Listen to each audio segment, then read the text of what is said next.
Bank rules April रु bank सहित जड़ित किसी नुआ नियम लागू होगा जाऊँगी जार सीधासख प्रभाव ग्राहकों पकेट उपरे पड़ पारे। तेणु एप्रिल 1 रु कौन परिवर्तन होगाक जाऊँगी से विषय आपण पाखे संपूर्ण सूचना रहा उचित। तेज आसतु खबर को नजर पकाइबा।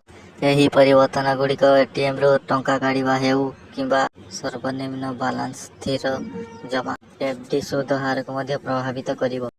आसतु यह विस्तार भाव में बुझा जहाद्वारा आपण जानतरे हो कि अजाणतरे हो एपरी किछि करिपारिबे नाही जहाँ आर्थिक क्षतिर कारण हो पारे। सर्वनिम्न बालांस नियम रे परिवर्तन बैंक गुड़िक अकाउंट पाई एक सर्वनिम्न बालांस परिमाण स्थिर करती एवं जो ग्राहक मानक अकाउंट रे सही परिमाण ठारू कम बालांस रहिले से ठारू जरिमाना आदाय कराजिवो। भारतीय state bank SBI Punjab national bank PNB एवं कानारा बैंक समेत अनेक बैंक नुआ सर्वनिम्न बालांस शर्तावली लागू करिसेंती जहाँ एप्रिल 1 रु लागू हेबो। तेणु अधिक जानापाई चैनल टी लाइक शेयर सब्सक्राइब करने को भूलु नहीं।